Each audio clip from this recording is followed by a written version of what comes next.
Pardon. Good morning, guys. It's Naveen joining the call. Can you guys hear me? Could you please check in the chat window? See, Rahul, Nitesh, Rishal, can you hear me, guys? Could you please check in the chat window? Great. Thank you, guys. Good morning again. Thank you. Sorry about the delay, guys. Today I had to get onto another call, and so the delay.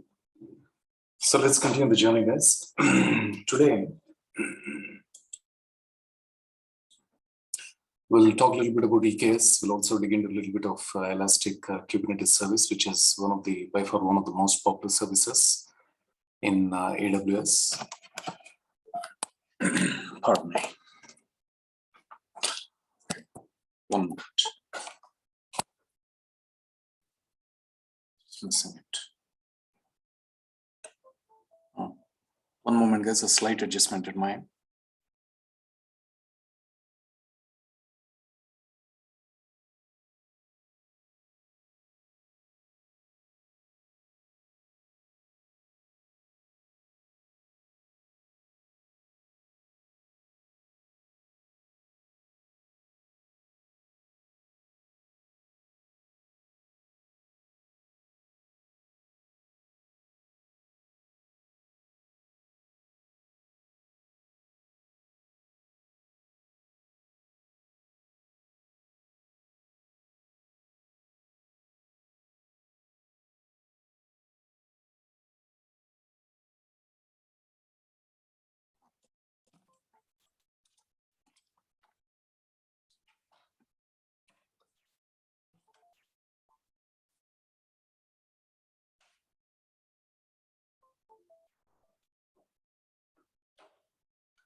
Okay, sorry about that, guys. Sharing the screen again.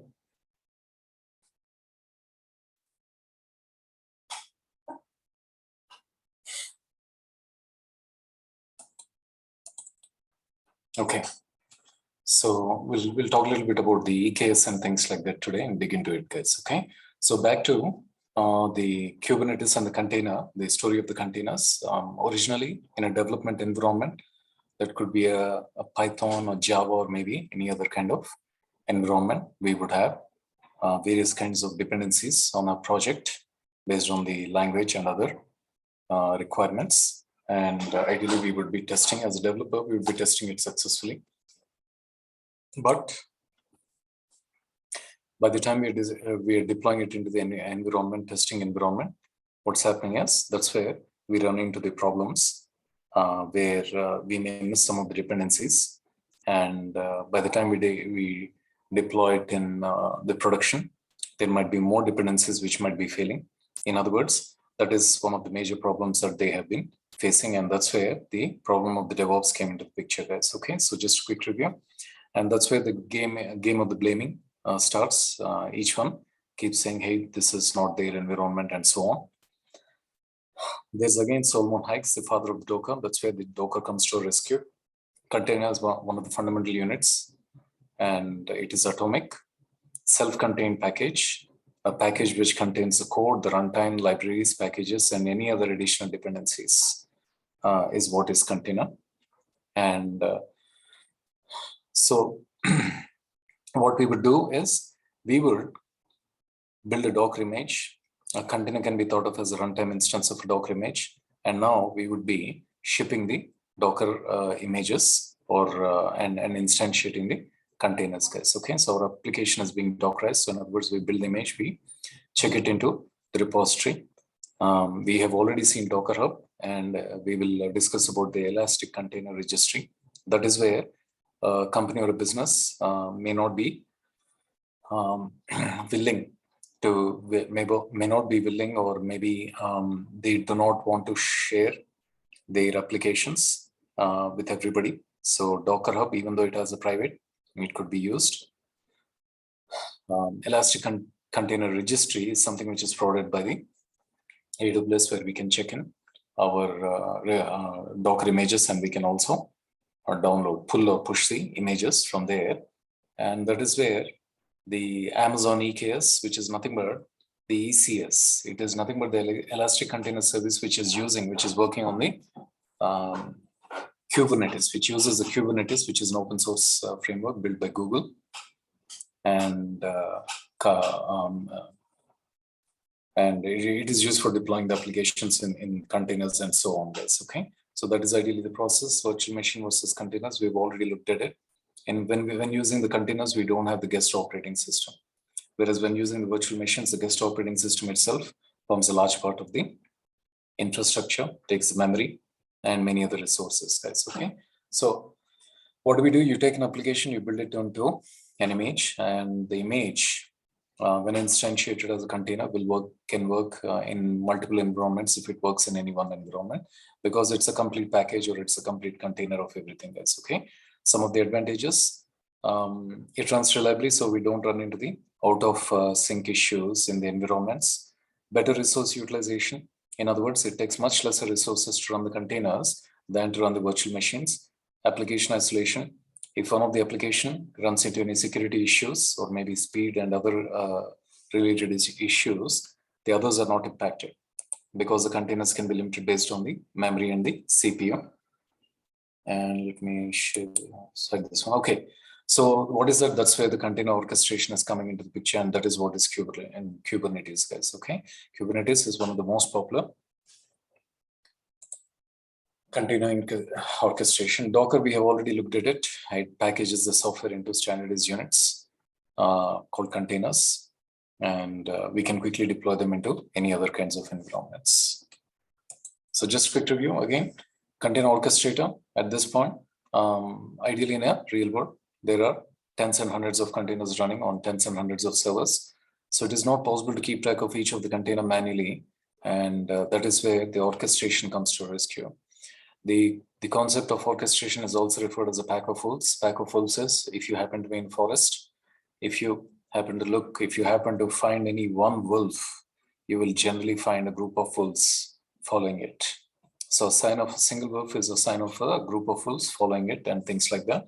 So in other words, ideally we are using EC2 instances, which means in a real world, ideally, whenever we start with one EC2 instances, we see a pack of EC2 instances being used and so on, and that is what the Elastic Container Service also does, guys. Okay, the advantages: if one of the container fails, we have to manually bring it up, and that's what the container orchestration is about. The Kubernetes comes to rescue, and it automatically takes care of this kind of tasks and so on. So how do you deploy the containers? Well, that's what the kind of orchestration can do. And what about just in case some of the containers go down, or maybe some of the containers where more than multiple replicas of the containers come up? What do? Well, you have to take care of it. Scaling up or down, maybe at a vertical scale or maybe at a horizontal scale. Sometimes we may need multiple containers in multiple instances, and sometimes we may need to vertically scale up a container. How do you do that? Well, again, we need to manually do that. How do you load balance? How do you make sure the requests are properly being routed to the multiple containers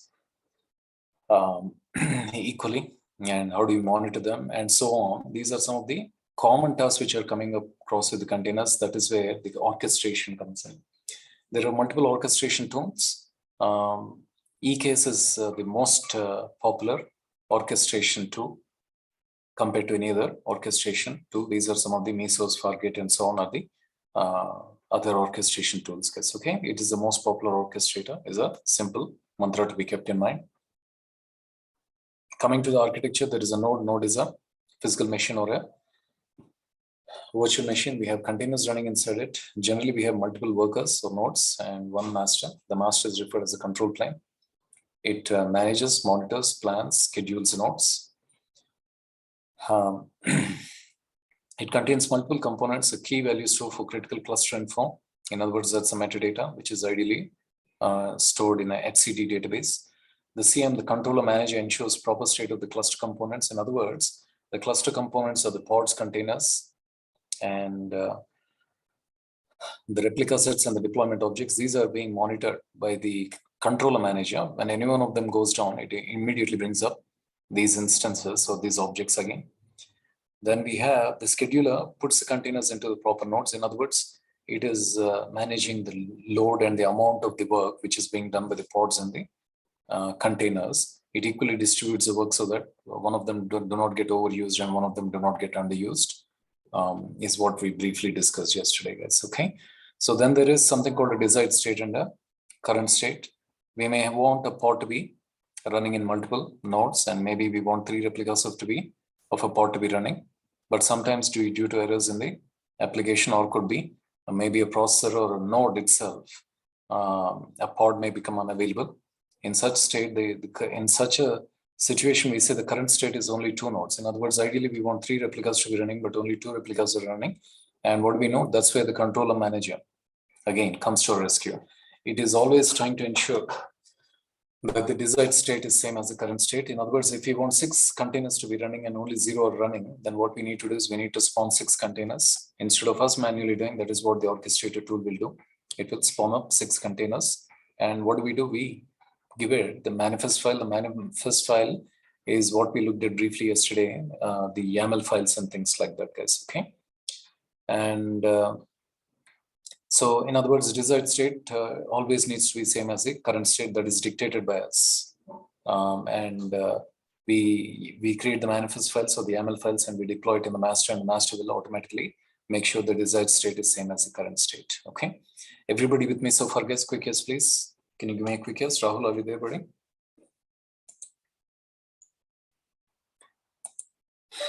Great, thank you. Sorry about that. One moment, guys. I need to take this call. Sorry about that again.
Sorry about that, guys. Okay. Then we have the API, the server API, which is used for exposing the Kubernetes functions and features in the form of REST calls and things like that. Again, briefly touch a little bit about it, guys. Okay. Just a quick review before I'm going into the EKS. Just bear with me. So there is a node with a container, and the container runtime engine could be Docker, Containerd, Cryo, or Fracty. These are some names, some popular names around the industry which you might hear about, and you might see the terms floating around this. Okay. Control plane is nothing but the master. It's managing the workers. There is kubelet. Kubelet is a lightweight process. You can think of it as being used for the updating the status of the node and the containers to the control plane. In other words, whenever the workers are up and down, it is a kubelet, which is a lightweight process which keeps updating the master, and the master keeps updating its metadata in the etcd database. The K proxy, again, a few terms. We will not generally directly work with these things, but they will be thrown around, and here and there, when you're troubleshooting them and things like that, they may ask you to check and see on a node or a worker if if any of these processes are up and running and things like that. So it's better to have an idea of these terms, guys. K proxy, if at all the nodes or the workers need to communicate with each other, then the K proxies help them in communicating internally. We don't use them explicitly, but internally the workers use another daemon referred as a K proxy, which is used. And then we have the etcd database, which is used for storing all the metadata. It's a key value NoSQL database. And one of the things that we do is we have to make sure that the etcd is up and running, and we'll see how to deal with that, guys. Okay. So K8S is nothing but the shortcut. It is ideally the 8 letters between the Kubernetes. In between K and S, there are 8 letters. That's abbreviated as K8S, guys. Okay. Then we have the concept of node, pod, and container. The container is a fundamental unit which is wrapped around by a pod. The pod is another unit. Pod is a layer provided by the Kubernetes, which is generally deployed in a node. It is the smallest object we can create in Kubernetes. And NPC stands for node, pod, and container. And inside a pod, we can have one container. Each container gets its own IP address. You can also, inside one container, we have one application running.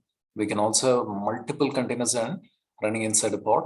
But the problem is, if you have multiple containers running inside a pod, then we have only one IP address per pod. So if we have to expose multiple applications in a pod, then we will not be able to expose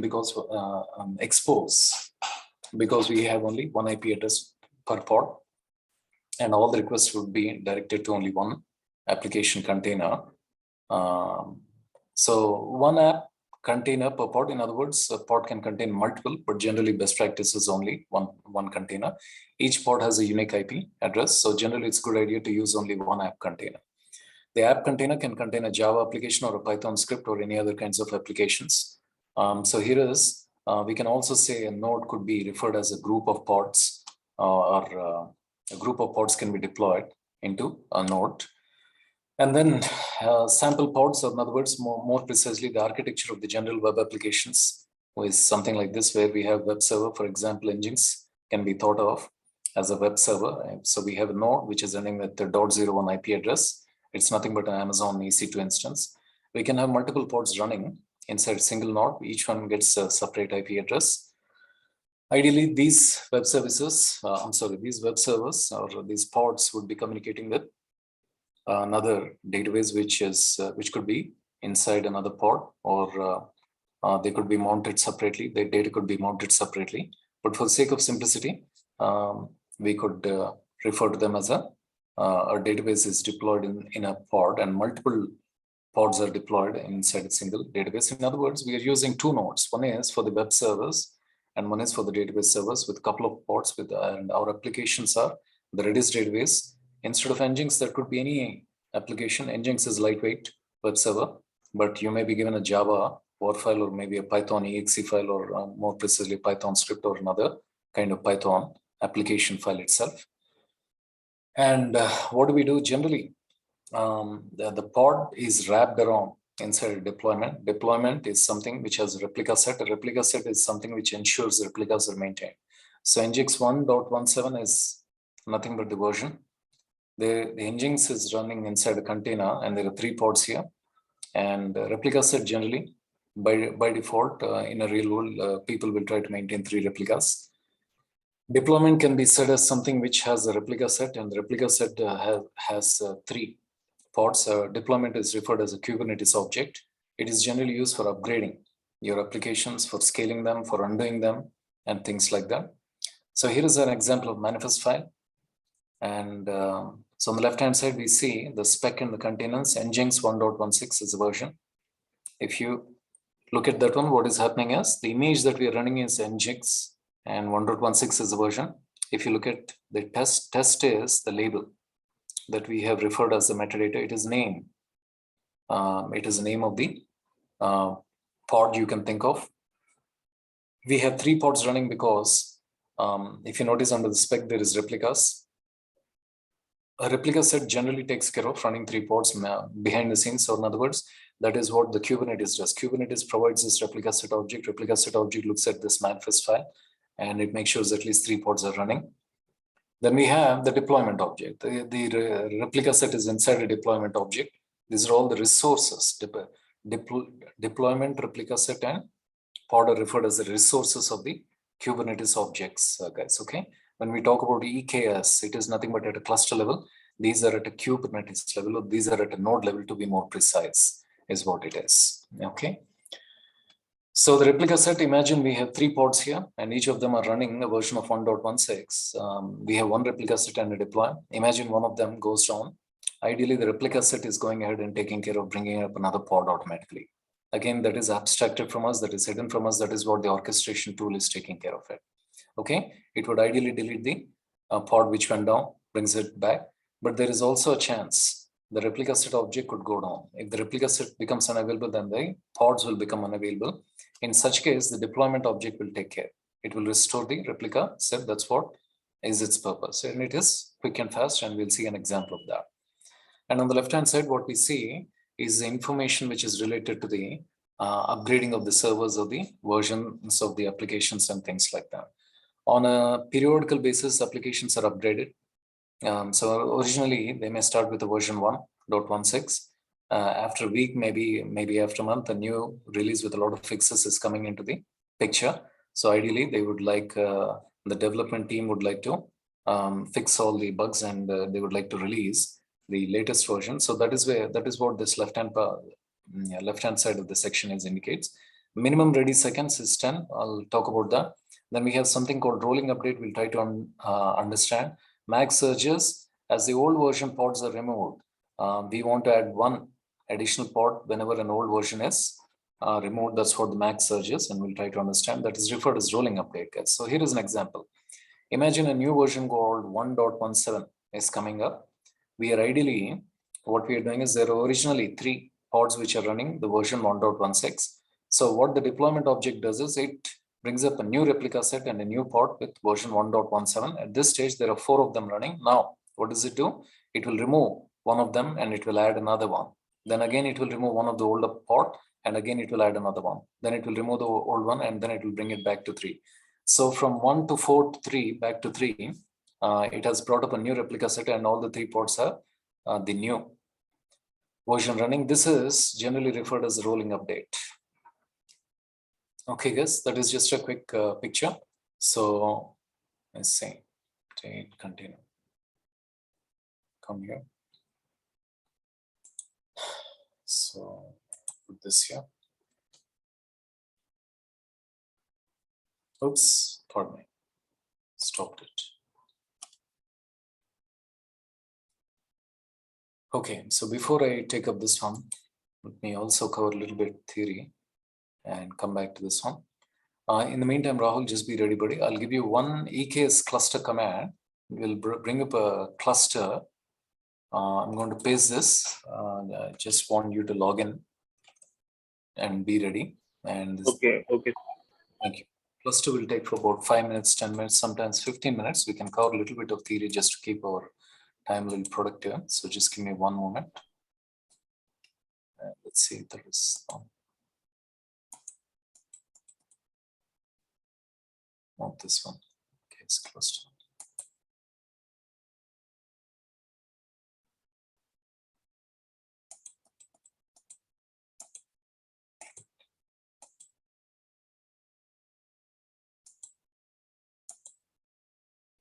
That is okay. Okay, here we go.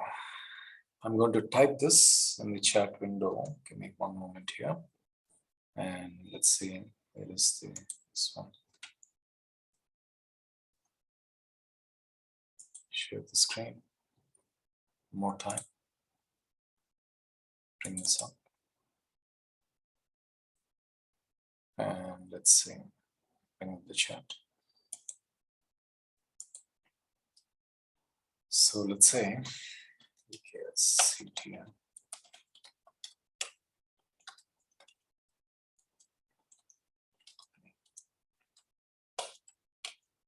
EKS test.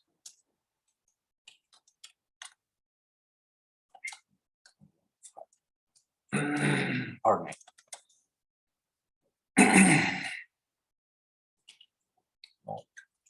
Group -A. And let's say ng1 -hyphen type. You start with key3.micro.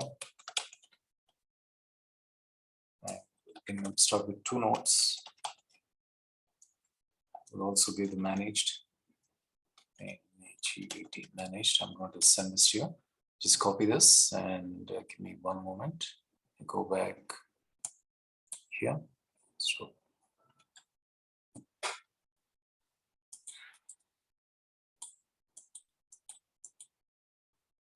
AKS cluster. Come back to this one.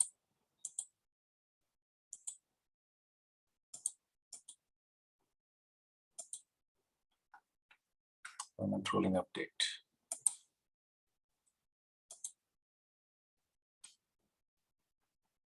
Okay. So back here. Here we go. Okay, bringing up the screen again.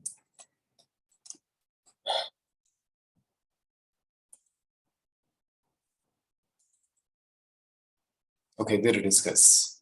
So we've also briefly talked about the service. Here's a formal introduction of service, guys. Okay, so we talked about the few resources or the internal objects, the deployment, the replica set, and the pods. A replica set takes care of the pods. The deployment takes care of both the replica set and the pods is what it is. Then we have a service. So imagine a scenario where we have a web server and a database server. We have a couple of nodes running the instances of the web application and the database applications. And each of them have their own IP addresses ending with 01 and .21. So internally, the pods of the web server needs to communicate with the database to exchange the data and things like that. And that is what this is shown here. But what can happen is many times due to many reasons, the pods can fail, or maybe the node itself can fail. That's where the replica set comes into the picture. It will take care of the pod and make sure that the container is available. But the problem is anytime a new pod or a new container is coming up, the IP address is getting changed. So what do we do? That's why the communication is abstracted. In other words, the communication between the servers can be abstracted so that the change in the containers, or as the containers, as the new containers come up, the change in the new IP addresses do not impact the existing applications and things like that needs to be taken care of. Okay, so what can happen? There is also a chance the node itself can fail. What do we do in such a case? The entire communication of the web servers or the web applications can fail, and that's where the new node needs to be brought up. But again, we run into the same problem, which is bringing up the new IP address. In other words, we need to go back here. For the sake of simplicity, we may have only one application or one web server, but in real world, we will have multiple web servers and multiple web applications. Every time a database server goes down, if we want to go back to the applications and we need to change the database server, that is rather a very poor way of handling the situation. Ideally, we want that to be abstracted. We do not want that kind of thing to be taken care of. So what do we do? Well, again, there is a web server and the database server with multiple pods. If a pod goes down, what we do is we can plug in what is referred as a service. In other words, by having a service, which is between the web server and the database, we expose a service. What the service can do is not only do we so in other words, more precisely, what the service can do is if the pods go down and the new pods come up with a new IP address, or maybe the node goes down and comes up with a new IP address, what we can do is we can have this service handle that. And our web servers and other servers will communicate with the service rather than the pods directly. So that the and the advantage is generally the IP address of the service doesn't change whenever the pods or the nodes IP change. Is one way to think of it. Not only generally in the real world, not only the backend service is generally an internal balancer, like an internal load balancer, and the front-end server is generally exposed to the internet, and that is referred as a front-end service, guys. Okay, so the service will actually can have multiple nodes. It can have, and again, each node, and internally they have multiple replica sets and multiple pods and containers, guys. So as the IP address of the service doesn't change, no matter how many nodes or the pods or containers are failing. In real world, ideally multiple containers and multiple nodes fail for may fail for multiple reasons, guys. So since the IP address of the service doesn't change, the upstream applications or maybe the downstream applications are not impacted. More precisely, yeah, the upstream applications are not impacted, and that is what the service does, guys. Okay. Ideally, we give label selector app frontend. So there's a label where we specify the name of it that is referred as the frontend, and how does the service recognize the pods and things like that using the labels. So in the YAML file we provide these label selectors, and all the pods are recognized using the label. So some of the labels have the app frontend, some of the pods do not have the app frontend. That is how they do it, and that's where you can kind of use the front-end service or the back-end service like an AWS Elastic Load Balancer, which is used for equally distributing the requests or the traffic to multiple servers. And in the case of Kubernetes, it is to the multiple pods is what it is, guys. Okay. So ideally, load balancer is a popular concept. You might be already familiar. It is used for distributing the traffic equally and balance the traffic across multiple instances of the servers at a AWS level, but at a Kubernetes level, we distribute them across multiple containers is what it is about, guys. Okay. Then we also have a couple of concepts called cluster IP and node port. Node port is nothing but a load balancer, which is also exposable, but generally it is less secure. Cluster IP is for internal load balancer. It is generally used within the enterprise and not exposed outside is what it is. So here is a quick look. That is a label selector. The name what you give is up to you. And if you notice on the right hand side, the pink box represents a load balancer. The type can be load balancer, or it can be cluster IP, or it could be a node port is what it is. Selector app is a front end. So label selector, what app, what name you give is up to you. And on the left hand side, we have image engine. So here we are the image from which we are bringing up this application within the container is the Nginx image, again for the sake of simplicity. And if you recall yesterday, we generally what we do is once you build an application, you Dockerize it. In other words, you build an image, you upload, you push it to the Docker repository, and then you pull it, and that's what the Kubernetes is doing. Kubernetes, if you give the right image name, it pulls up from the Docker repository by default. You can also configure it to other places and so on. So the load balancer is trying to equally distribute, as simple as that. You might be already familiar between multiple pods, and the pods and the containers can also run. If we happen to scale out the pods, the load balancer is automatically capable of handling or detecting additional pods, and it will automatically take care of this, guys. In other words, all these things were needed to be done manually, were needed to be configured, or were needed to be done manually, which is being automated by Kubernetes. That is what is the advantage of the orchestration tool, guys. Okay. Service types, again, motto of all the services, whether we say cluster IP, whether we say. Naveen. Yeah. Yeah. Actually, I asked one question. Like, how are these IP address decided inside this one worker node? Yeah. So ideally, I think I'm coming to one of those aspects. There is a range of the IP. I'm sorry, the port numbers. I'm referring to the port. The IP addresses Kubernetes is automatically deciding.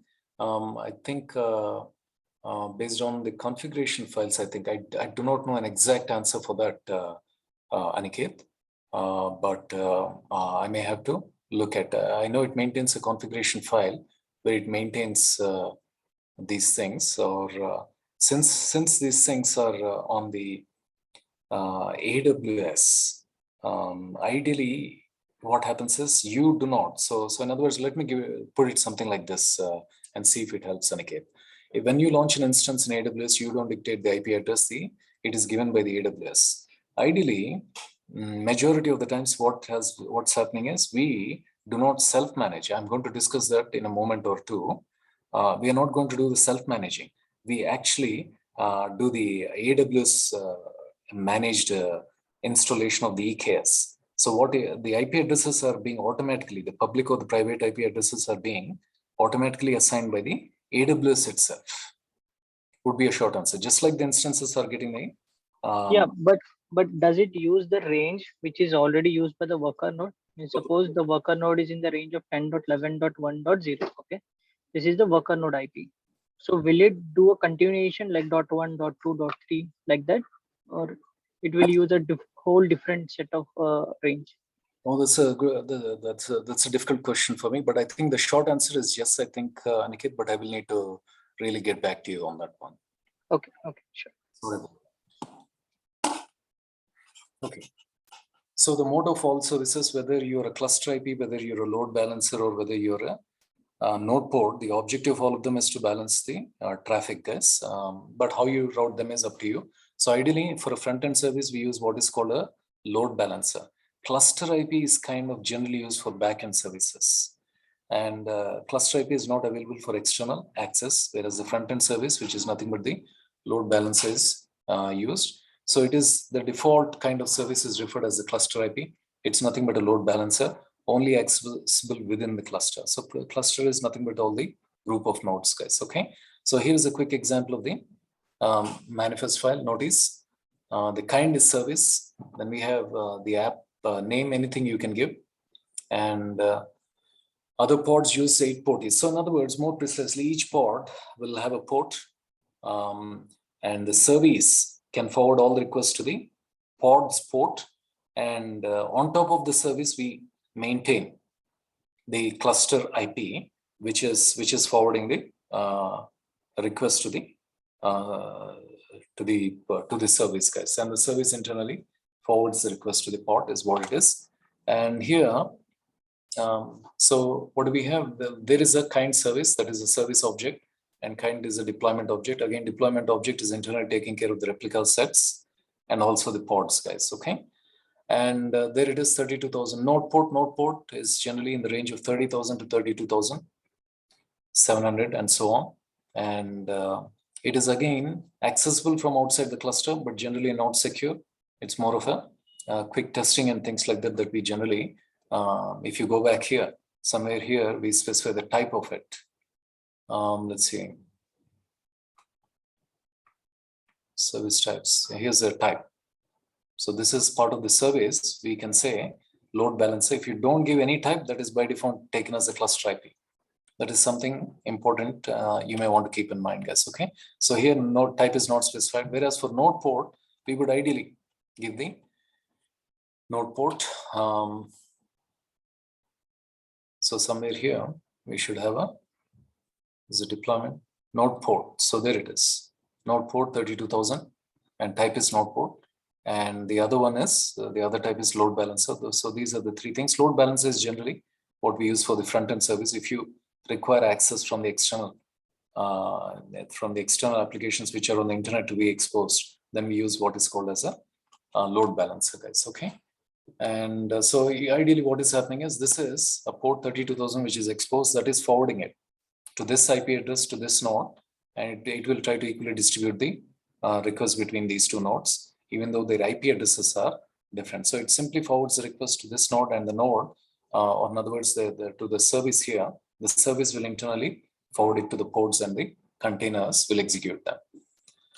And the load balancer, that is generally what we use for the front end. It's cloud specific and accessible from outside. It has DNS name and all the health checks and things like that. It acts like the AWS Elastic Load Balancer, but at a pod level rather than at a node level. It's rather than, we can also balance it at a node level, but more precisely, it is balancing at a pod or a container level. That is what is the magic of this, or that is what is the importance of it, guys. Okay.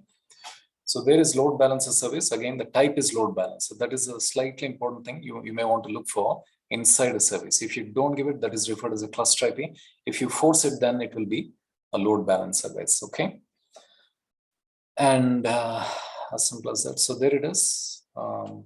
Few more labs, but before that one, I see. How are the IP addresses? Okay, just saying your thing. Let me come back here. Rahul, I'm just waiting for the section where I start the EKS installation, EKS CTL installation. You may need that one. That's why I'm just waiting for that part to come up. So just give me a minute here.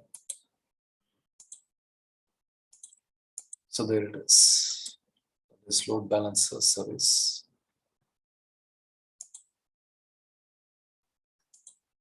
Put manifest file. Okay, just a little bit of theory, guys. I'll kind of get started. And now comes the big one, slightly important topic. Okay.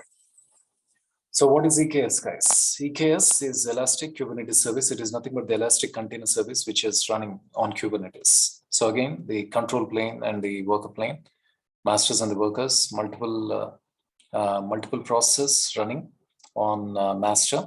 This is nothing but the referred as a Kubernetes architecture. In other words, short and sweet master worker architecture. That's as simple as that.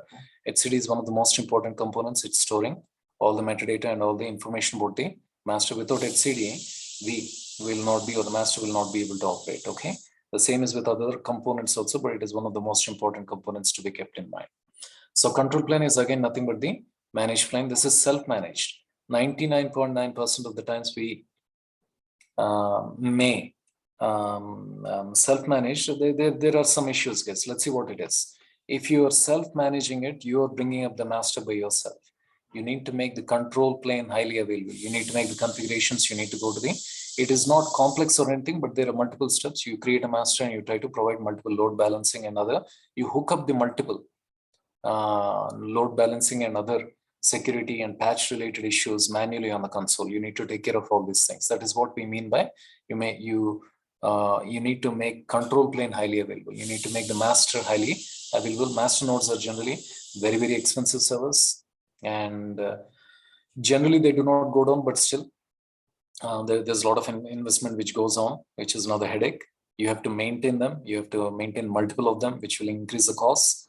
Scale the control plane if needed. If you're running if you're taking care of a very, very high computing applications and things like that, you need to scale up, scale down. You need to manually do that, both the vertical scaling and the horizontal scaling.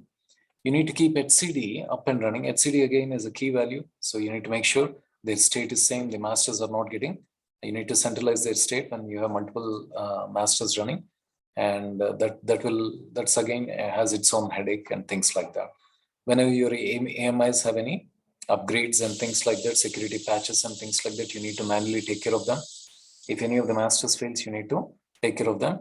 And if the Kubernetes is an open source version, if there are any upgrades which are coming and release is made, then we need to manually do this. What is this? That is called self-managed control plane. In other words, all these things we are manually taking care. All the masters are generally deployed on the Amazon, but 99.9% of the times, most of the people prefer the AWS managed.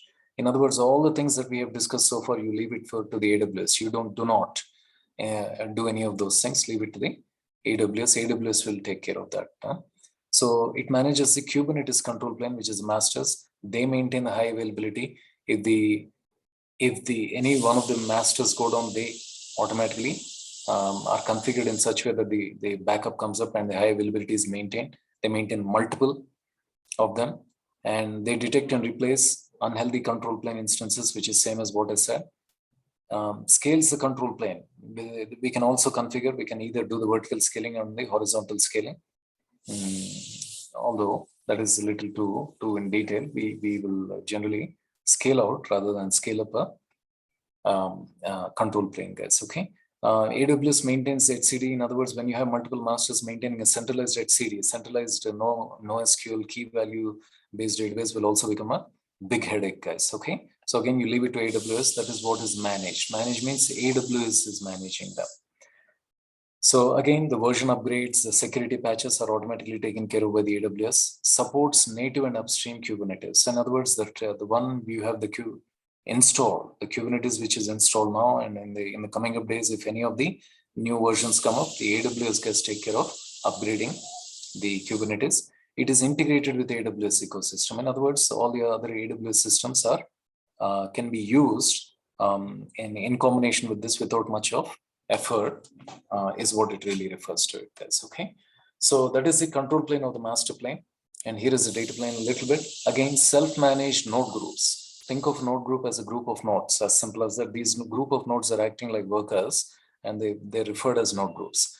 You maintain the workers. Self-managed means we do, and that is generally again not a best possible scenario, because because of the many intricacies which are there. You orchestrate version upgrade, security patching, just like the worker, we need to take care of all these things.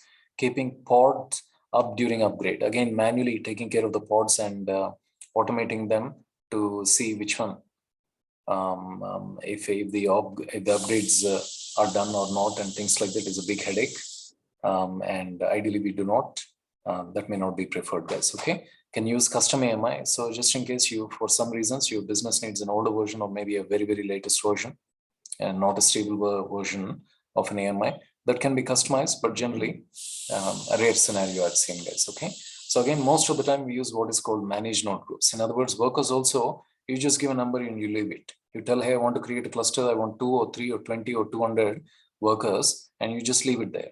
And AWS will manage them. All the things which are being self-managed are being managed by the AWS. They manage the security, the pod disruption during upgrade. In other words, based on the containers and the pods which are being used, the AWS is behind the scenes, the resource.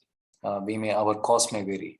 And if any of the pods go up and down and things like that in a self-managed scenario, we might be charged. In other words, you are expecting 200 or maybe 2000 pods to be up and running, but only 1 or 2 of them are running. So you'll be charged at a node level if it is self-managed. If it is managed, we will be charged at a pod level. Or in other words, there will be cost differences is what it really refers to, guys. Okay, doesn't work with custom AMI generally because AWS is managing. We have to go with the AMI that the AWS is releasing. That is what is managed node groups, guys. Okay, Fargate is much lighter. Here, it's more of a serverless architecture. So it is only how much we use, we pay. So no worker EC2 whatsoever. In other words, whenever there's a, just like Lambda services and things like that, whenever they need some application which is running for a small period of time, we can go ahead and use Fargate. It will bring up the serverless containers. And once the job or the script is done, automatically they will shut down and terminate. And we will be charged only for what we are using, is what it is, guys. Okay, you just say how many pods you need and certain configurational aspects which we have done yesterday. A few of them we have done yesterday in our service and deployment and pod.yaml files, guys. Okay, so again, these are some of the things which can be used with Amazon EKS. Amazon EKS is natively integrated, and we work with these things. 51% of the work of Kubernetes workloads run on AWS today. So I think Kubernetes is one of the most popular components, which is going to become far more popular. If not today, tomorrow, you're going to go dig deep into the EKS, and you will end up, you'll very likely end up working with EKS. You'll move all your containers, pods onto the EKS, and you will try to handle from there because it is much more easier and simple. The Kubernetes guys have abstracted many things behind the scenes, and you may end up working in Kubernetes, guys. Okay, so the high-level architecture is again the managed plane, managed control plane versus the worker plane. All the managed, wherever you see managements, it is managed by the AWS. Unless you specifically say self-managed, it is managed by AWS. Generally, you leave the masters and the workers to the AWS. If AWS is managing, it will also maintain the instances in multiple zones and multiple regions, which we will also discuss in the coming update. Yes, guys. Okay. So high level, what we do is we provision the EKS cluster. Means we are ideally preparing the YAML files. So rather than preparing at a code level, we prepare the YAML files. The YAML files are fed into the Kubernetes. Kubernetes applies them and deploys the number of based on the numbers we specify, it deploys the master and the workers. And EKS is where generally the control plane is generally left to the AWS, guys. Okay. So keeping up the K8 tooling, we know kubectl. Yesterday we have worked with a few commands. Is another popular thing. We will use kubectl and EKSCTL.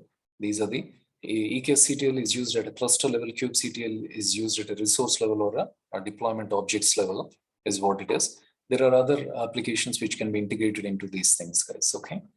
So just a quick idea here, money matters and things like that. In other words, cost, roughly what we are looking at for one master, roughly we are looking at about $72 per month. It is charged at 10 cents per hour. And if we have to have 3 worker nodes, and assuming they are large, we are roughly looking at, ideally, let me jump here, skip this one.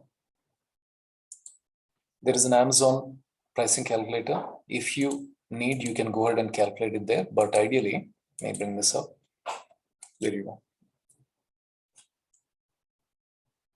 And back here, share it. Here we go. Okay, so we're roughly looking at $291.24 per month. If we were to look at 3 worker nodes and M5.large, and that's costing to be about $219.24. So roughly about $300 per month if we for a spec like this, guys. Okay, that is just to give you an idea.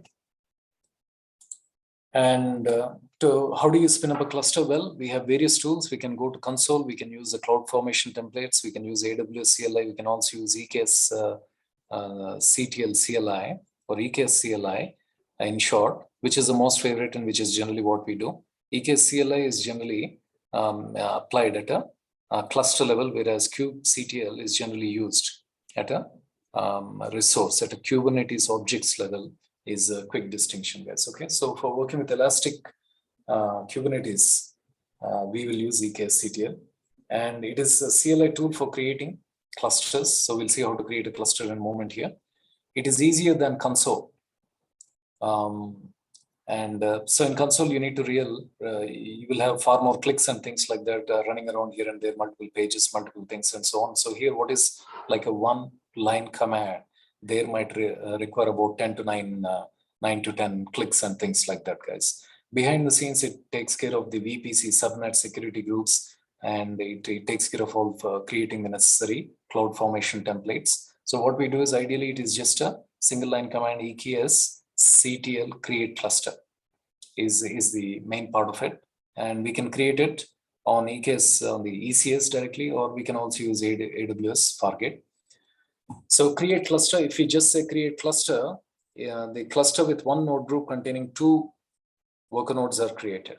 If you just say cluster, if you EKS say cluster name, you give what name you want. Here's the version 1.115. Node type is t3.micro. So again, though they are slightly less in cost and things like that. And here we can specify how many nodes we need or the workers we need. So create EKS cluster with Kubernetes and with 2 micronodes is what we are saying. The next one is same. The only difference is if you notice that then we say -- managed. So create EKS cluster with managed node group. Managed node group means you are not going to maintain the worker nodes. You're going to leave it to the AWS. You just specify the number here. That could be 220 or 200, and you just leave it. AWS will take care of the stuff that we have just discussed a few minutes back, guys. Okay, so again, here is Fargate. If you want to go ahead and deploy a Fargate, you just say and provide the switch of -- Fargate. That is a serverless solution, guys. Okay, so behind the scenes, what we can do with EKS-CTL, you can create a cluster, you can delete the clusters, drain and delete the node groups, and scale a node group. You can increase the number of node groups. Update a cluster, use custom AMIs, use a VPC, API endpoints, GPU. So what are these things, guys? Notice all these things are at a cluster level. Now we're here, we are saying, give me the pods, or give me the pods, containers, replica sets, or service. That is what is kubectl. These are at cluster level. Cluster is a group of nodes. When you want to perform at a group of nodes level, that's where we use EKS-CTL. When you want to work with maybe a single container, a single pod, a group of pods, a group of similar pods, what you do, those are the Kubernetes internal objects. We use kubectl. Kind of a shortcut to remember, guys. Okay. Again, spot instances, IAM, and so on. These are some of the features of EKS-CTL. So back to kubectl, it is also a CLI for Kubernetes. And EKS-CTL only works for EKS, guys, okay? Whereas kubectl can also work on Kubernetes for EKS, KI, tests, in other words, Kubernetes on any other, on a Google Cloud Engine or any other one also, kubectl will work. And get pods. So here we more specifically deal with the Kubernetes object. You say, hey, give me the pods, give me the containers, give me the replica sets, give me the deployments, give me the specific information, very specific component information of the Kubernetes. The kubectl will also help us, guys. Okay, so these are some of the kubectl things: the create, get, describe, and what you do. This is the type. Are you referring to the pod, the service, the replica sets? And these two are optionals. The name and the flags are optional, but ideally, if you say get pod 1, you will get information about one pod. If you say get pod, you don't give the name, it will give you all the pods. If you say get PO for pod, you can also say PO, it will give you all the pods. Then get pod 2 -o, what you're requesting is you want all the information about all these pods, you want the output in the form of YAML. That is what this one is about, guys. Okay, kind of shortcut and things like that. So ideally, so it's let's see if we can quickly bring up a cluster, and let's see.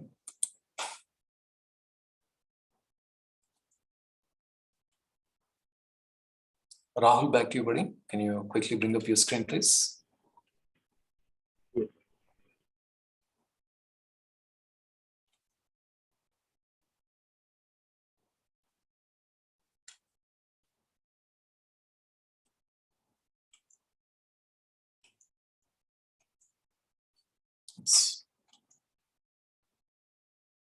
And before that, I think kubectl we have already installed yesterday. We may need to install eksctl. So let's see. Sir, can you repeat that? What is the difference between the eksctl and kubectl? eksctl is more generally the commands applied at a cluster level to all the nodes at one time.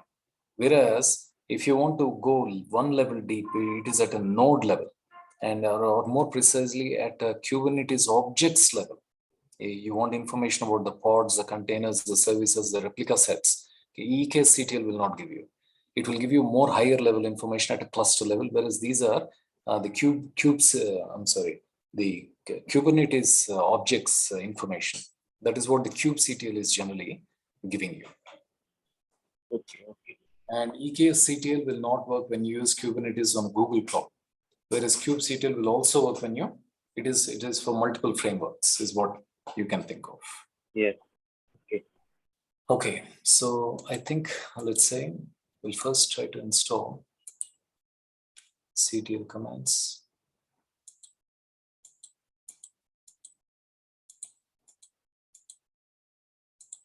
Okay. What's there's just a script we need to run. In the meantime, just go ahead and launch a T2 brand new T2.micro, T3.micro while I bring this up, Rahul. Means one server. Yes, yes. Okay, T2 medium. T2 micro is also fine. Okay, okay.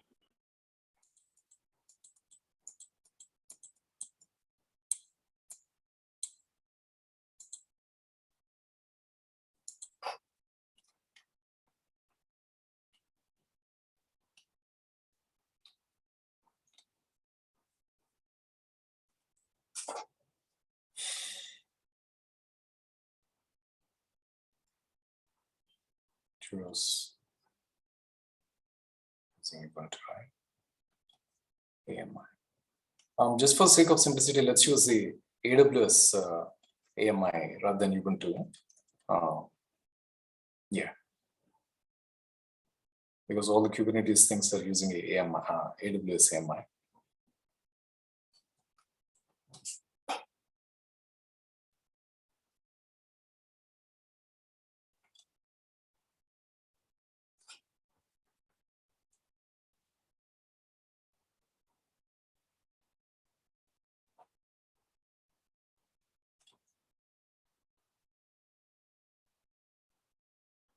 Should I increase the storage or 8 GB is enough?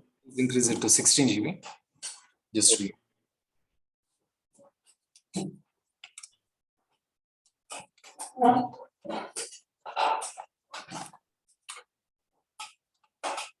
And number of servers only one. Yes. This will keep it as a client.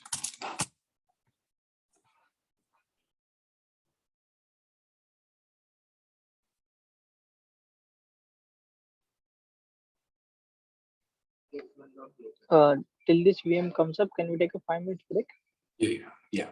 Sorry about that. Thank you. Yeah. Take a short break, Rahul.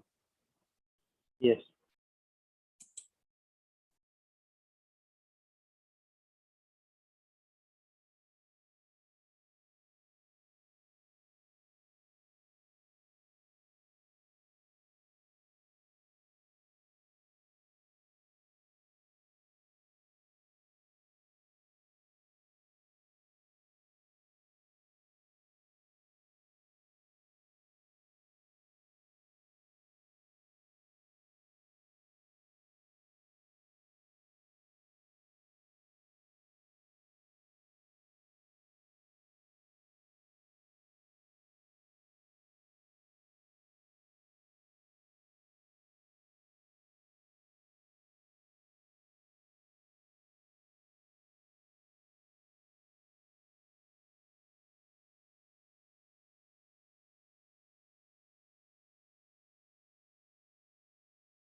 Let me know when you're back, Rahul.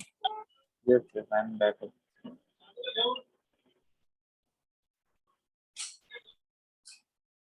Okay, just go ahead and open up a new browser and just type in install EKS CTL.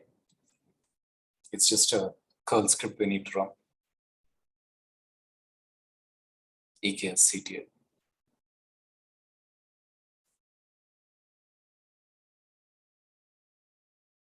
Yeah, first one is good. Chocolate.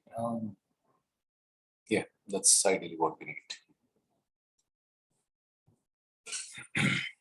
So if you scroll, click on Linux. So that's the curl script. Just highlight, copy that and run that. Where, sir? Inside that server? So yeah, that you just created. Okay, okay.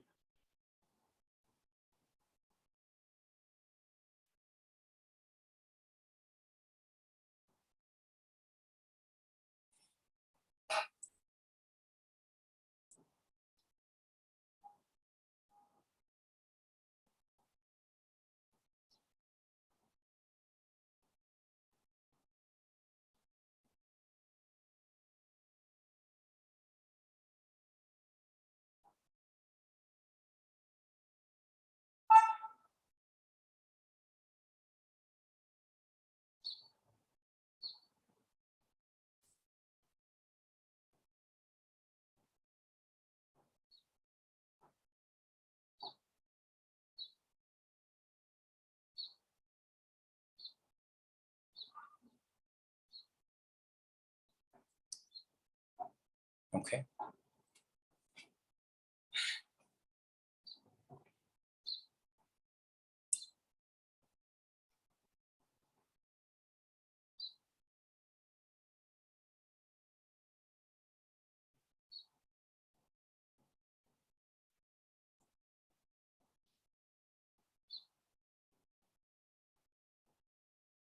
Okay, good. So EKS CTL is installed. And now let's say, come back here. Let me see. Okay, so the command that I have given earlier, let's see if I can find it here. Copy this one. Create cluster. So I'm going to copy this one. I'm going to paste it again. Okay, try running this one, Rahul.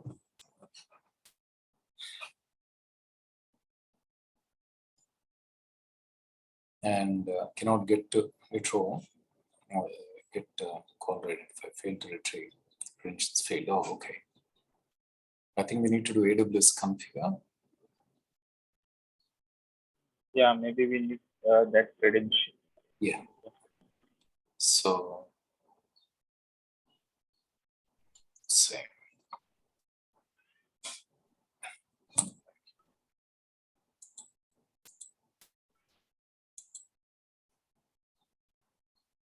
Story case.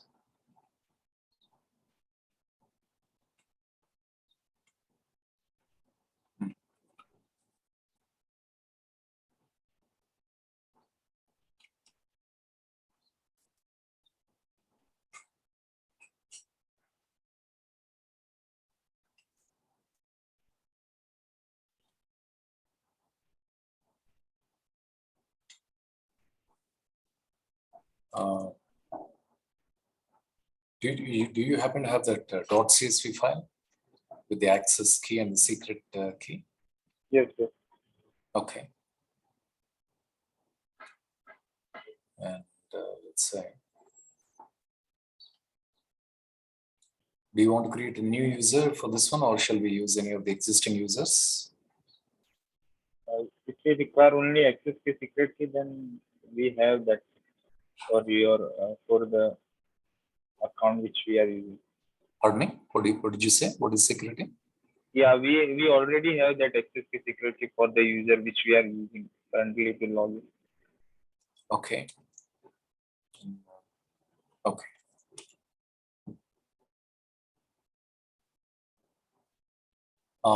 Just AWS CLI is what we need to do. Try doing an AWS space configure.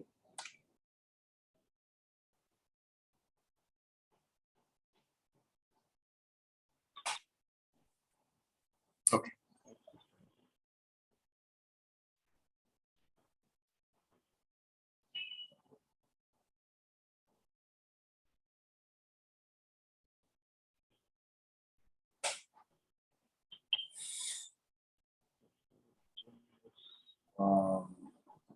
Let's see what you have here.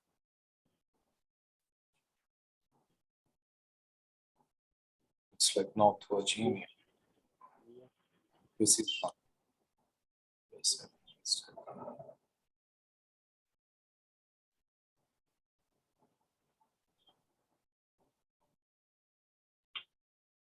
or format, you can leave it, you can just say enter.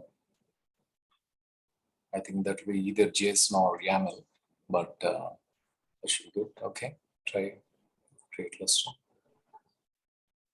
Invalid version is no longer supported. Values 1.19. Okay, try 1.19.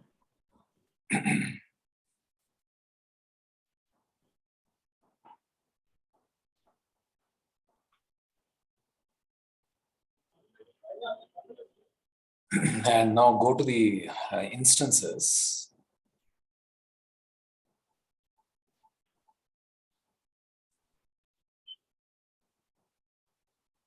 Let's refresh it.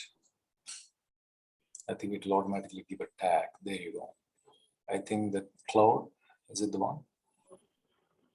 Oh, it's top, not that one.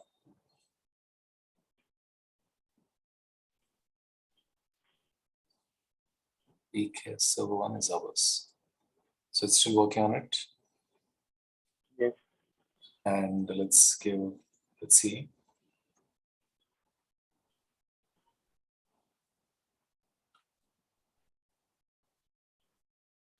kubectl. Oh, we also need to install kubectl.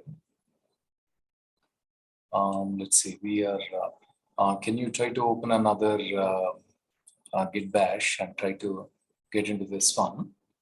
We'll parallelly try to install the kubectl.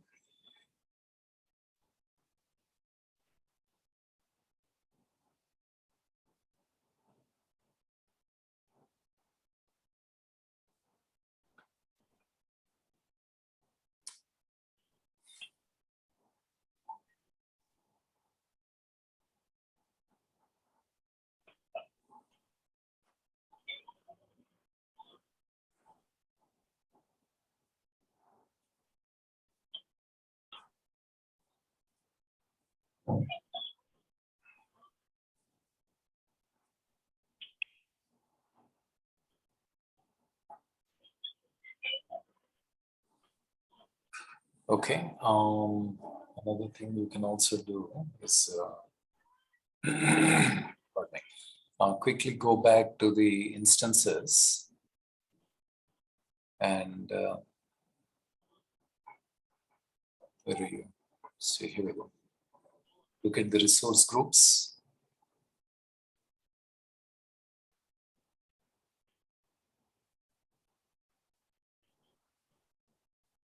Security groups. You can just type in resource groups in the console.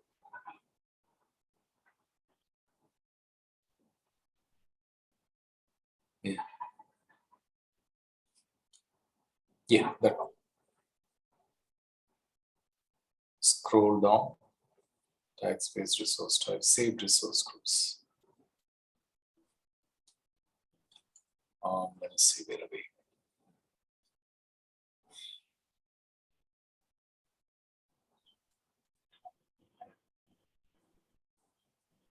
Oops. Cluster, get test cluster. Okay.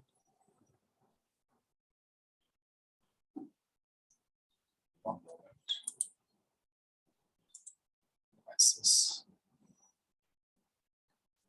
Stacks.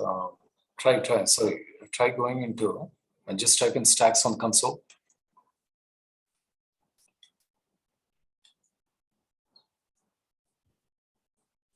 CloudFormation, yeah. And there's a stacks in there. So it's creating the CloudFormation templates, and there it is. It's working on create in progress, and it's doing a lot of heavyweight stuff here. This is where we can just have a quick look at it. This is the information. You can go into the events, resources, outputs, just get a feel of it. Ideally, we don't really have to manage any of these things. So a lot of things are going on here. That is what is the advantage of the EKS. It is taking all these things manually, setting up the VPC, subnets, and things like that. And okay, while you are ensuring that one. Back to the console, you can open another window and just type in clusters.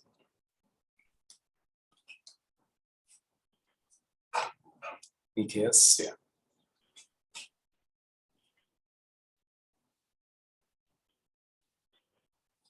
So is there, I think that's the one we have given EKS, just click on that, still creating. Click on workloads. Nothing much, and just look at configuration. Server endpoint, cluster and row. Okay, and now while this is running, just try to install the kubectl. It's also a curl file. Just search for kubectl, install kubectl, and follow the same process. If you look, the first topic is that one, yeah.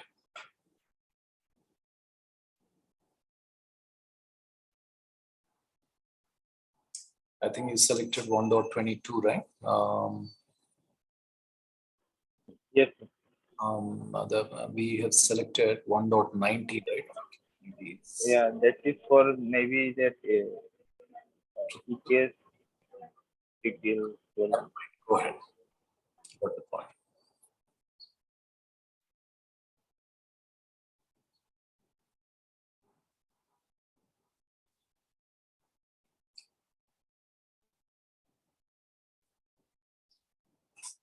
Okay.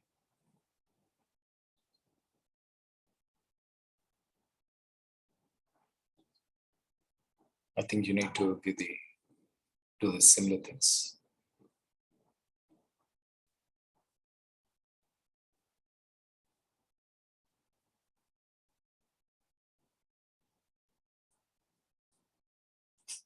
No, that's not needed.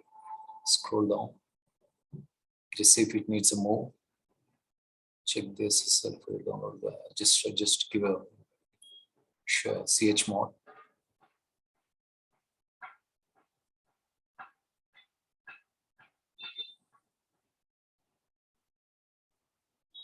Okay, and you just exporting it to path.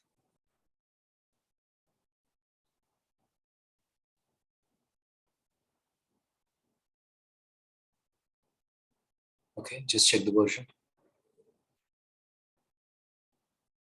Oh, just do an export on the top, just for sake of discipline, even though it's optional.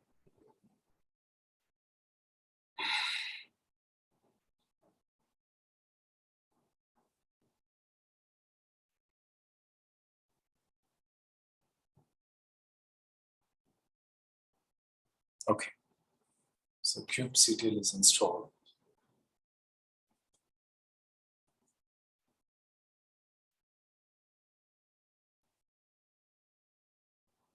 Okay, just type in kubectl get all. You shouldn't get anything because it's still up, still not yet up. Get space all. Ideally, the was refused to choose for the right host or port. No, I think we need to wait for it to complete. Yes.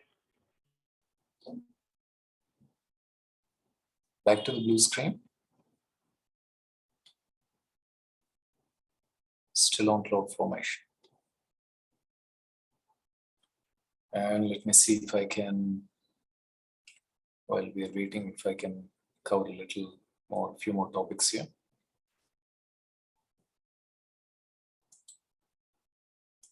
So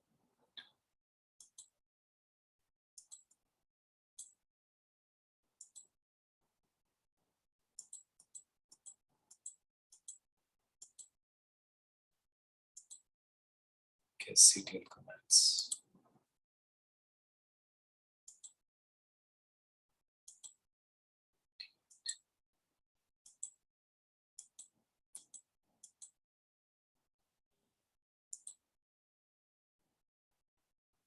This is the pod limit.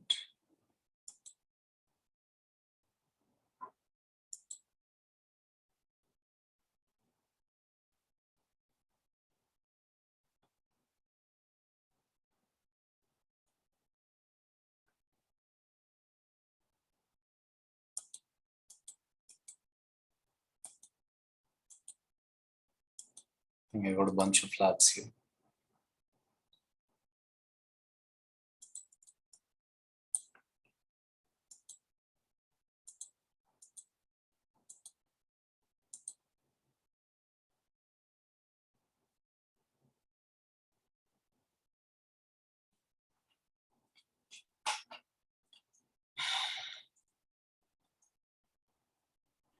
So doing this Kubernetes on AWS, there are three ways. We can either use self-managed or managed one, or you can use Fargate, right?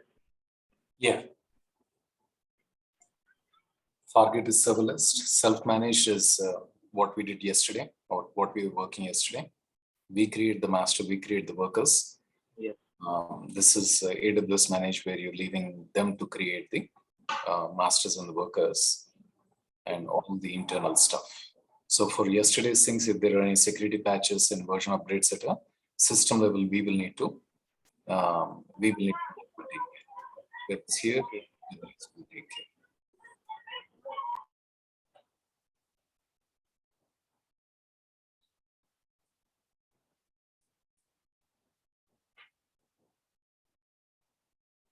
Okay, I don't think I have much of theory. We have few labs here. So let's give it a moment here.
Wrap up. Yeah. Actually, Aniket, I will wrap up by 1 p.m. only, buddy. Sorry about that. And Aniket, is it okay if we leave the mass on for a day or two? Because today and tomorrow I will cover a few scenarios digging into the EKS.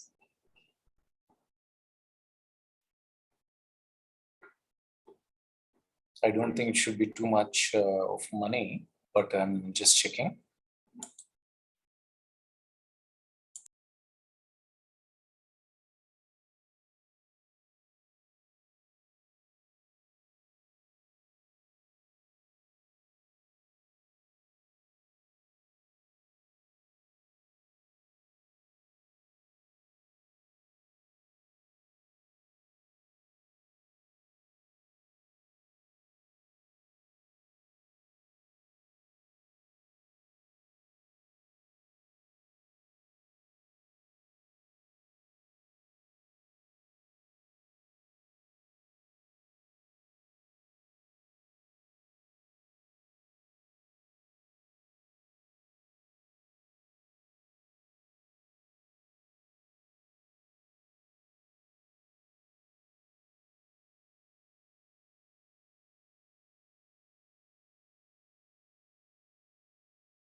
Okay, looks like it is back, Rahul.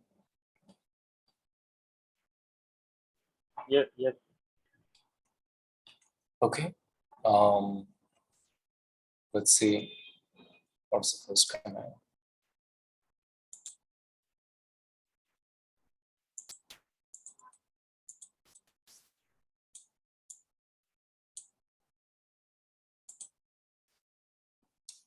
Just a kubectl get all.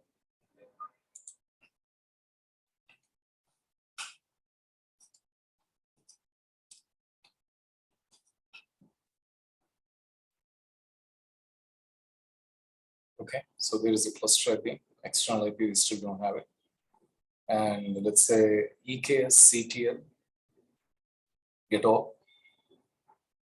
Or I think, yeah, let's start with get all. Unknown. Get cluster, get clusters or get cluster. There you go.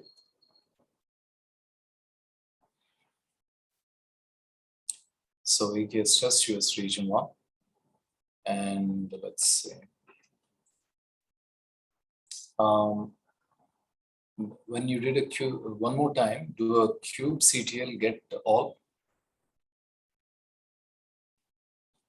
So we just have the cluster. We don't have any deployments, replica sets, because we have not yet deployed. Let's say back here. Not this one. Come back here. See where we are.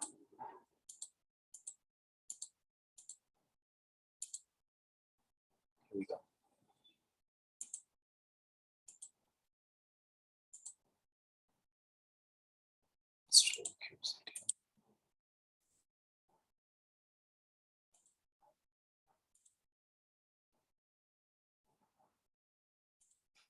Okay, we verified the cluster. Then let's see what we can do. So when you do kubectl get all, it's just giving you let's see, do an ls-a and list the dot cube.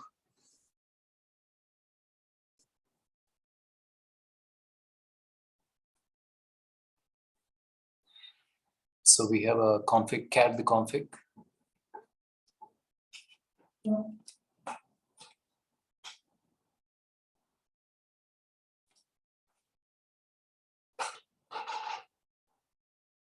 Okay, so if you scroll up a little bit, let's see. So it starts with the clusters. There is a first clusters. First one is certificate, that is just an FII. Then there is a server, that is and the name, the context is given. The username it has created and using. And let's see, scroll down a little bit. Region and things like that. So in other words, one of the things that you need to be aware of is when you do a kubectl get all, even though we have created a cluster using EKS CTL, the kubectl looks under this one. It identifies its username and the server information from here. Okay, Rahul, are you catching that? Yes, yes. Because when you say kubectl, if you observe, we did not give any of the server name and things like that. By default, it keeps looking at this .config file to find any of the cluster information and so on. Okay. Yes. Good. Now let's see. Come back here.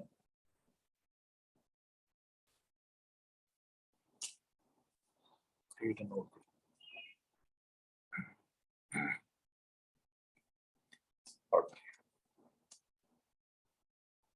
Let's say kubectl get nodes.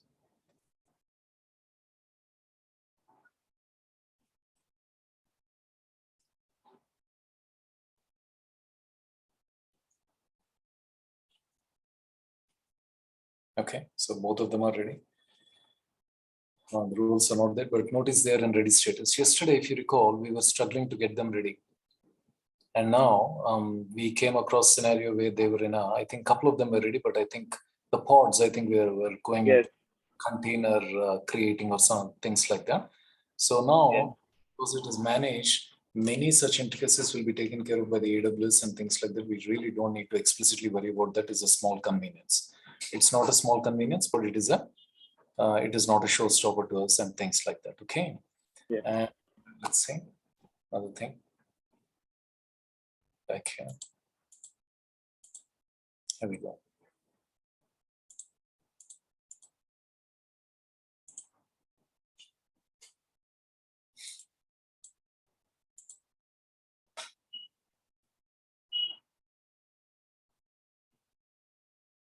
Get nodes we have seen.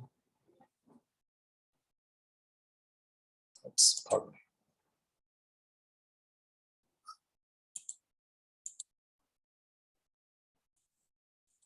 Files.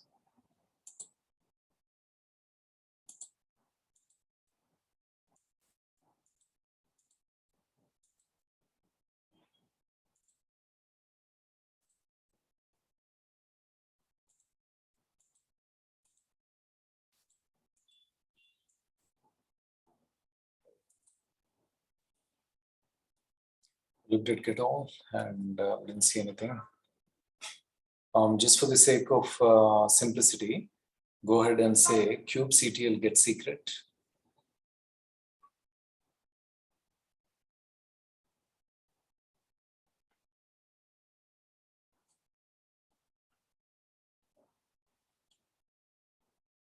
Okay, so there is a secret token. Similarly, we should be able to get the other components of it, but will not. We don't have any pods yet. We need to create a pod. Get pod. Let's see where we are. Okay, we still have a few minutes here. We'll try to create a new a quick service here, and we'll try to deploy it. Let me see. Let me copy this one. I'll paste it in the chat window.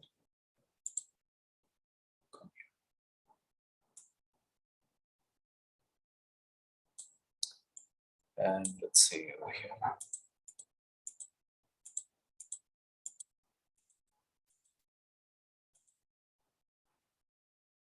This is withdrawing. Okay. So back here, copy this one. Withdrawing. Okay. Copying this one. Create a file called ng-rolling. bing-rolling. And paste this one into, paste this part of it, YAML. We'll install ng.1.16, call that as a test deploy, and there you go. Here we go. Paste this one, save it.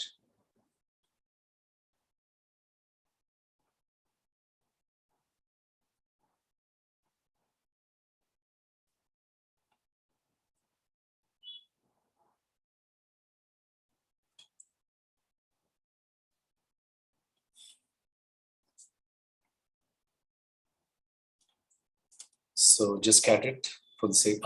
Save it as a ng. Just rename it as ng-rolling.yaml.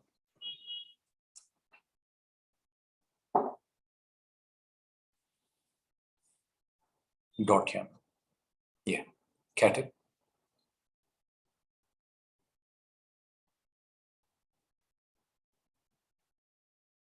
And so the app version, it's a deployment file. We're going to create a deployment object. And let's say we're going to call it as a test. We want 3 replicas, which means we want 3 pods. Test is the name.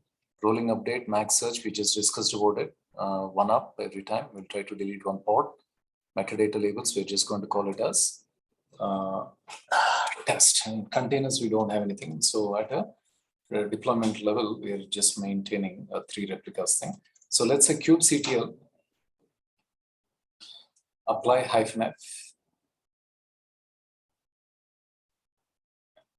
and whatever ng-rolling.yaml.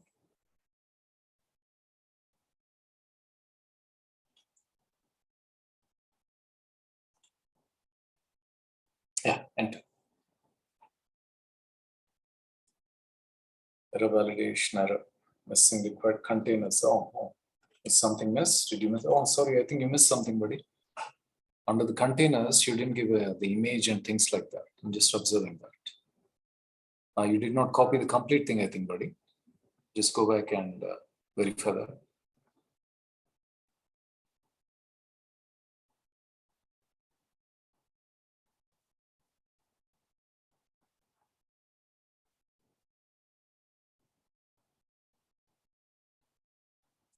Below the containers, there is some more content.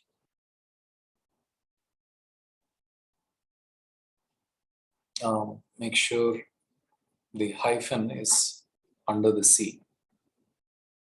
hyphen is under the C word. So you need to delete a few spaces. Yeah. Yeah. One more time. And I think image and name, I and N are spaced same. Yeah. Now save it.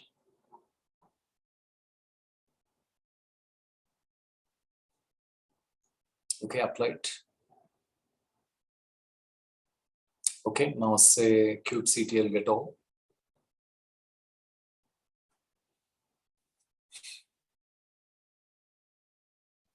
Okay, so if you notice, test deploy, there are three of them. Three of them are pods. The age is 9 seconds, if you notice. Next name, Kubernetes, that is a cluster IP, that is a cluster information. Then you have a name deployment.apps, that is a deployment object. And you have a replica set. Notice the desired and the current is 3. Desired state and the current state is 3. Yes. So we are the pods. Okay. Yes. So that is, we created a deployment object. And now let's say we'll delete one pod, which is highlight, copy the first pod/test deploy. Any one of the pods, you copy one of them, and we'll say kubectl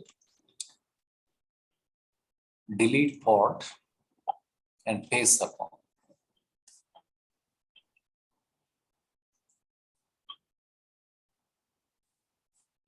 Delete pod. Oops. Maybe we need to remove this pod and flash. Yes, yeah, to remove the pod.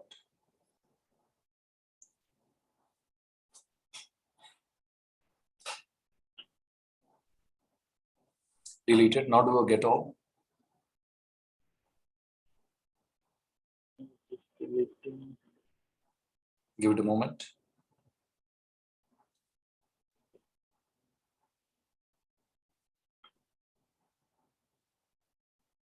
Okay, so notice now what we deleted was 7WTXR, the last few, the name of it is. Whereas now we have 3 pods up.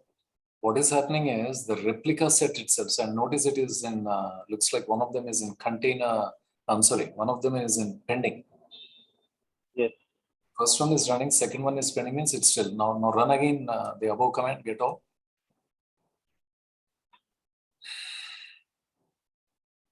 And let's see, 2 of them are running, one of them is pending. Yes. So the pending is in 46 seconds. That is a new one. If you look at the other two, the 2 minutes and 14 seconds are the ones we created before. So what is happening? Replica set is at work. It is automatically taking care of bringing up the third pod and things. Yes.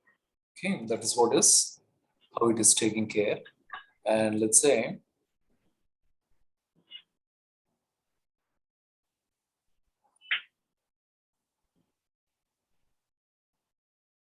okay, try kubectl get rs.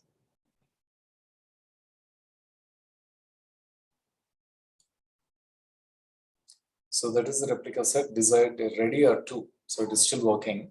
If you scroll a little bit above the very first time when we got that, what was the ready state? Ready state is 2, the very first time, or ready state is 3. If you scroll a little bit up, the very first time we gave get all here, ready state is 2 at that time when it was 10 seconds old. Okay, now if you scroll down all the way down, just one more time, do a get all.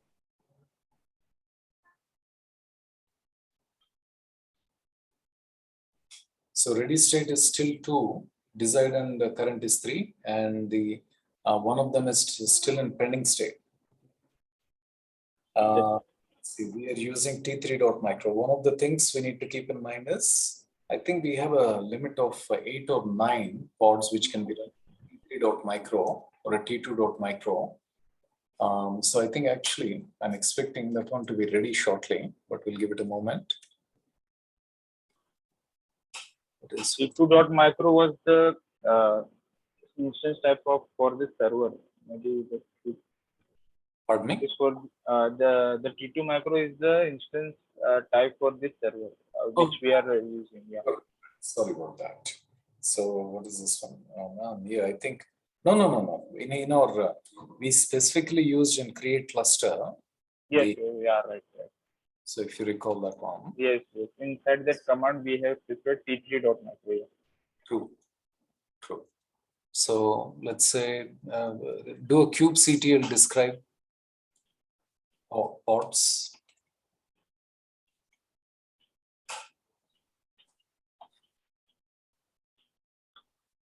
So it should give us all the metadata of all the pods here. Pick up any, just say kubectl get pods and copy any one of the pod ID. Kubectl get pods.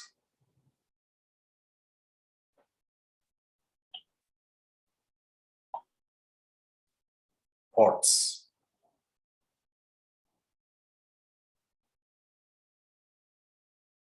No, just try copying any one of the pod ID. Or what did you do? Did you do? Okay.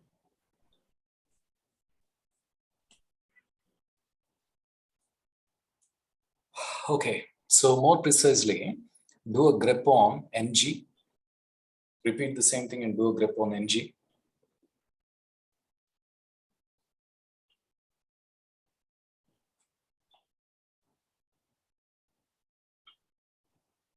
Okay. So no, do a describe instead of get pods. Describe pods and grep on ng. Yeah. Oh, NGI. NGI. So no, NGI. Engines, more precisely. Engine. NGI. N for Naveen. G. Yeah. I. Yeah. Enter. So if you notice, what is happening is, it is running the images ng dot nginx 1.116, and it looks like the image ID has been pulled from there. And let's see. So no. So this is the way we are trying to understand. I think we have two worker nodes here. We are looking for nginx, right? Yes. Repeat the same thing and grep for, let's say, test, or let's say environment, env. Yeah. So environment is just three labels are coming up here. So ideally what we can do is the describe is giving nothing but it is giving the complete metadata of each pod. We can try to understand if they're running, if there anyone is, in which status they are and things like that by manually. Once in a while for troubleshooting and things like that, this is how you monitor the pods and this is how you try to extract specific information about the pods. This is something which comes used to you when you're troubleshooting and things like that. Okay, Rahul? Yeah. Okay, sounds good. Let me see. I think what I will do is, so Rahul, later you can check with Aniket and just message me, buddy. What I want you to check is if it is okay if we can leave this mask on. If you guys are okay with leaving it on. But do we have training tomorrow also? We don't know. What is special tomorrow, buddy? Tomorrow is holiday. Oh, acha. What is there a festival? Good Friday. What's it, buddy? I don't remember what is. Good Friday. Good Friday. Oh, Good Friday. Okay, it's a holiday for you? Yeah, it is. Okay, then we'll continue on Monday. Not a problem. So we can delete and we can recreate on that day, na? Because there are 3 days left. Yes. Please delete. I didn't mean to keep it. Yeah. Just say, what is that? EKS CTL delete cluster, or first say EKS CTL get cluster. Copy the name.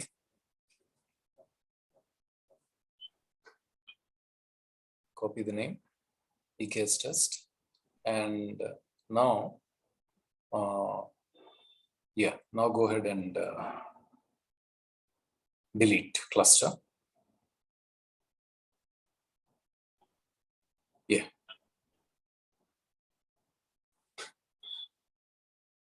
It will take some time.